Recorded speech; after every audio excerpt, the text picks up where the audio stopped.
Hello friends, welcome to best English classes. मैं हूं doctor प्रतीक और आज हम पढ़ रहे हैं खुशवंत सिंह की लिखी कहानी the portrait of a lady. The portrait of a lady एक ऑथर की रिलेशनशिप के बारे में है उसकी दादी के साथ में। जो खुशवंत सिंह हैं उनका अपनी दादी के साथ कैसा संबंध था उसके बारे में है।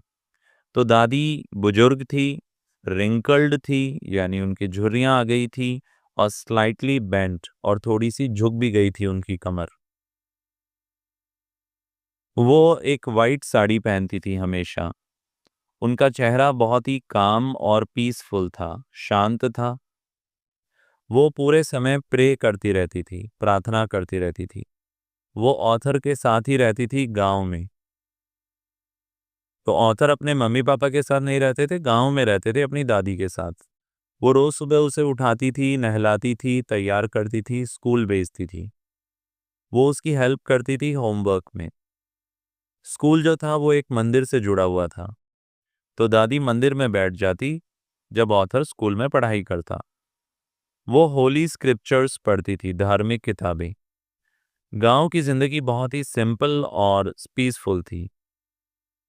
दादी वहां पे जो बासी रोटी होती थी वो वहां पे सड़क के कुत्तों को खिलाती थी, स्ट्रीट डॉग्स को। वो डॉग्स को बहुत ही प्यार करती थी। उनके बीच का रिश्ता बहुत ही स्ट्रांग था। साथ ही में जो हमारे ऑथर हैं खुशवंत सिंह, उनका भी अपनी दादी के साथ बहुत ही अच्छा संबंध था।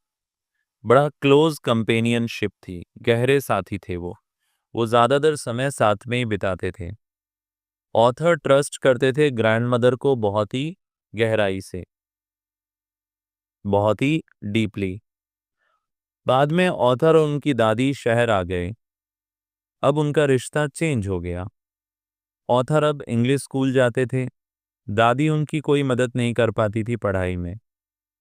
दादी अपनी विलेज की जिंदगी को बहुत मिस करती थी। अब दादी अकेले अकेले रहने लगी। यहाँ पर उन्होंने चिड़ियों को कुछ खिलाना शुरू किया, क्योंकि यहाँ पर वो गांव वाले कुत्ते तो थे नहीं। जो भी बदलाव आए उन्होंने चुपचाप सह लिए, एक्सेप्ट कर लिए। अब उन्होंने ज्यादा बात करना बंद कर दिया। दादी और पोते के बीच में अब थोड़ी डिस्टेंस आ गई। बाद में ऑथर विदेश चले गए पढ़ने के लिए। दादी बहुत दुखी थी, बट उन्होंने दिखाया नहीं। जब 5 साल बाद वो लौटे तब वो बहुत कमजोर हो गई थी, पर जब वो आए तो उन्होंने गले लगा लिया। दादी ने उनके आने को सेलिब्रेट किया, कुछ धार्मिक गीत गाकर। फिर वो अगले ही दिन बीमार पड़ गई। वो जानती थी कि वो जल्दी ही मर जाएगी। उसने सबसे बात करना बंद कर दिया। बस वो प्रे करती रही अपनी अंतिम सांस तक।